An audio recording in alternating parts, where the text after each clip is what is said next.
उत्तर प्रदेश का एक बेहद शांत और हरा भरा गांव है हरिपुर। यहाँ की सुबह चिड़ियों की चहचहाहट से होती है और शामें ठंडी हवाओं के सुकून से। इसी गांव में रमेश नाम का एक किसान रहता है। रमेश इंसान बहुत सीधा है, लेकिन उसके अंदर एक शरारती बच्चा छुपा है। उसे हंसना और दूसरों के साथ मजाक करना बहुत पसंद है। उसकी पत्नी कमला एक बहुत ही सुलझी हुई और शांत स्वभाव की महिला है। वो रमेश की हर शरारत को एक हल्की सी मुस्कान के साथ संभाल लेती है। रमेश की जिंदगी एकदम बढ़िया चल रही थी, लेकिन तभी उसके जीवन में भूचाल लाने के लिए शहर से उसका चचेरा भाई सुरेश गांव आ गया। सुरेश बचपन से शहर में रहा है। उसे एक अजीब सी बीमारी है, वैरायटी की बीमारी। उसे हर चीज में, खास तौर पर खाने में कुछ नया और अलग चाहिए। रोजमर्रा का खाना उसे जहर लगता है। अगर किसी चीज का नाम थोड़ा विदेशी या अजीब सा हो तो वो उसे बहुत चाव से खाता है। सुरेश की इस आदत ने रमेश का हमेशा सिर दर्द बढ़ाया है। सुरेश एक ऑटो से उतरता है, आंखों पर काला चश्मा, हाथ में 2 बड़े ट्रॉली बैग। रमेश और कमला मुस्कुराते हुए आगे आते हैं। अरे मेरे शहरी बाबू, आ ही गया तू आखिरकार गांव की मिट्टी में। कैसा है मेरा भाई? सफर में कोई तकलीफ तो नहीं हुई? सुरेश चेहरे से पसीना पोंछते हुए और थोड़ा मुंह बनाते हुए कहता है। अरे क्या बताऊं रमेश भैया, वो शहर का ट्रैफिक, धुआं और ऊपर से काम का टेंशन, मेरा तो दिमाग सुन्न हो गया था। मैंने सोचा चलो कुछ दिन गांव की ताजी हवा खाकर आता हूँ। यहाँ का सुकून बहुत याद आ रहा था। बहुत अच्छा किया देवर जी, जो आप आ गए। आपका ही घर है, जितने दिन मन करे रहिए। जाइए, हाथ मुंह धो लीजिए। मैं आपके लिए बढ़िया गर्मा गर्म आलू गोभी की सब्जी, दाल तड़का और देसी घी लगी रोटियां लाती हूँ। आलू गोभी और दाल? भाभी जी प्लीज बुरा मत मानिएगा, लेकिन ये दाल, रोटी, गोभी, ये सब तो मैं शहर में रोज खाता हूँ। मेरी तो जीभ का स्वाद ही मर गया है ये सब खा खा कर। तो फिर क्या खाएंगे आप? मैं मटर पनीर बना दूं या फिर कढ़ी चावल? सुरेश हाथ जोड़कर कहता है। नहीं भाभी जी, मुझे कुछ वैरायटी चाहिए। कुछ ऐसा जो मैंने आज तक न खाया हो, जिसका नाम सुनकर ही रोंगटे खड़े हो जाएं। कुछ ऐसा जो एकदम हटके हो, मतलब फील आना चाहिए कि कुछ एक्सक्लूसिव खा रहा हूँ। रमेश मन ही मन कुड़ते हुए कहता है। ये अपनी नौटंकी से बाज नहीं आएगा। अच्छा बेटा, तुझे एकदम हटके वैरायटी चाहिए, विदेशी नाम वाली? सुरेश उत्साह से कहता है। हाँ भैया, कुछ एकदम नया, वरना मैं तो भूखा ही सो जाऊंगा, लेकिन वो बोरिंग खाना नहीं खाऊंगा। रमेश एक गहरी सांस लेकर कहता है। हाँ, ठीक है सुरेश बाबू, अगर तुझे वैरायटी ही चाहिए तो वैरायटी ही मिलेगी। आज तो तू भाभी के हाथ का बना खा ले, कल रात को तुझे मैं ऐसी चीज खिलाऊंगा जो तूने सपने में भी नहीं सोची होगी। लेकिन बाद में मत कहना कि रमेश भैया ने क्या खिला दिया। सुरेश हंसते हुए कहता है। अरे आप इंतजाम तो करो, मजा आना चाहिए बस। दूसरा दिन सुबह का समय। रमेश सब्जी मंडी में खड़ा है। उसका चेहरा बहुत तनाव में है। वो सोच में डूबा है कि सुरेश को ऐसा क्या खिलाएं कि तभी उसका पक्का दोस्त दीनानाथ वहाँ आता है। दीनानाथ गांव का सबसे बेहतरीन रसोइया है। का हो रमेश भैया, काहे इतना टेंशन में लग रहे हो? माथे पर इतनी लकीरें क्यों हैं? भाभी जी से झगड़ा हो गया क्या? अरे नहीं यार दीना, वो मेरा चचेरा भाई सुरेश आया है शहर से। अरे कमी नहीं, वो खुद एक कमी लेकर आया है। उसे सादा खाना पचता ही नहीं है। उसे खाने में वैरायटी चाहिए, कुछ अनोखा, कुछ ऐसा जो उसने कभी ना देखा हो। अब मैं यहाँ गांव में उसे कौन सा इटालियन या चाइनीज खाना लाकर दूं? मेरा तो दिमाग ही काम नहीं कर रहा। अरे यार, इतनी सी बात के लिए तू अपनी जान सुखा रहा है। शहर वालों को बेवकूफ बनाना बहुत आसान होता है, बस नाम भारी होना चाहिए। मतलब मैं समझा नहीं, तू कुछ ऐसा बना सकता है क्या? रमेश के कान के पास आकर धीरे से कहता है। एक काम कर, आज रात को उसे मटन चुस्ता खिला दे। मटन चुस्ता? ये कौन सी चिड़िया का नाम है भाई? मैंने तो आज तक नहीं सुना। अरे ये बिहार की बहुत मशहूर डिश है। यहाँ अपने इलाके में किसी को नहीं पता।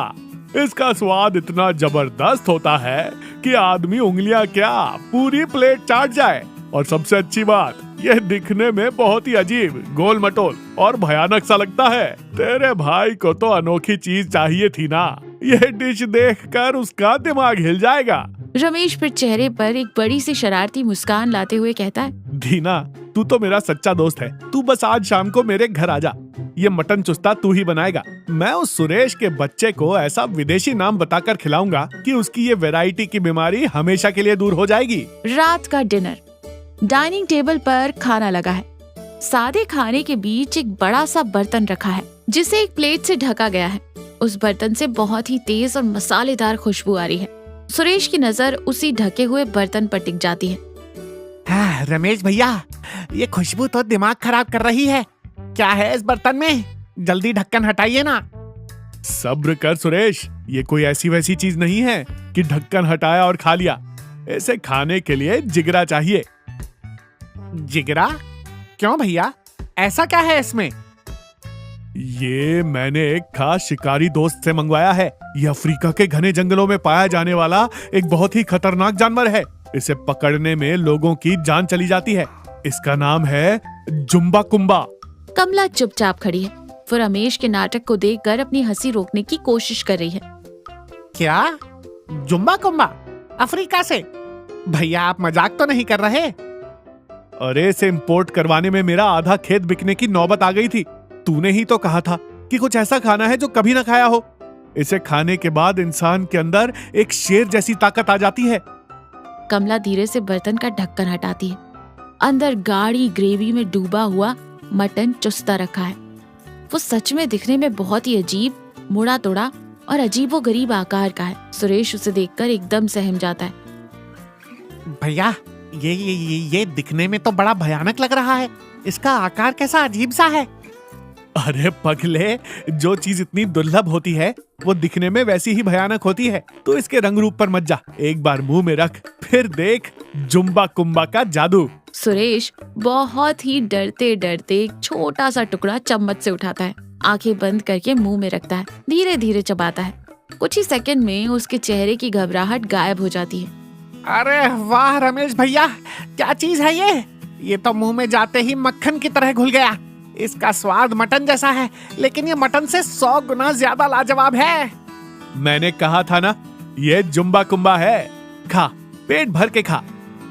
सुरेश पूरी प्लेट साफ कर जाता है और उस विदेशी जानवर की तारीफ करते नहीं थकता। तीसरा दिन, सुबह का समय। सुरेश आंगन में कुर्सी पर बैठकर बड़े रुतबे से चाय पी रहा है। वो बहुत खुश है। रमेश और कमला वहीं बैठे बातें कर रहे हैं। रमेश भैया, कल रात का जुम्बा कुम्बा मैं जिंदगी भर नहीं भूल सकता। मैंने शहर में अपने सारे दोस्तों को फोन करके बता दिया है कि मैंने अफ्रीका का जानवर खाया है। सब जल भुनकर राख हो गए हैं। बहुत बढ़िया किया सुरेश, और थोड़ा बढ़ा चढ़ाकर बताना था। तभी दीनानाथ आंगन में आता है।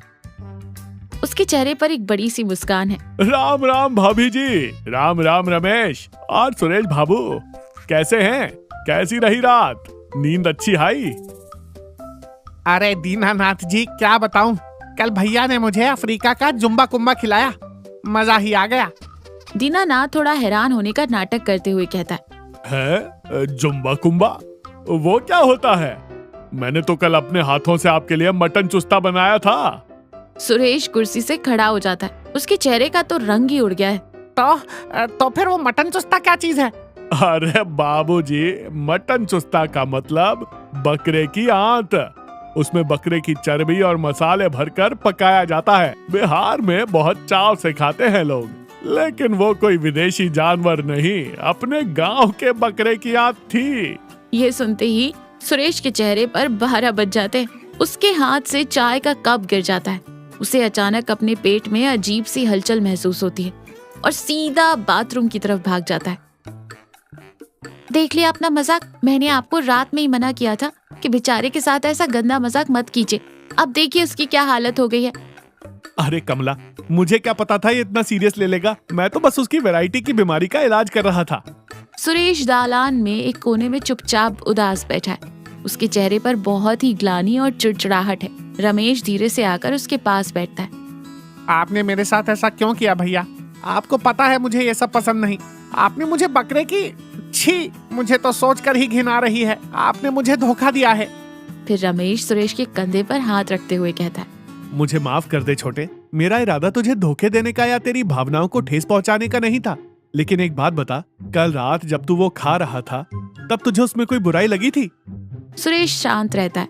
नहीं ना, कल तू उसे उंगलियां चाट चाट कर खा रहा था।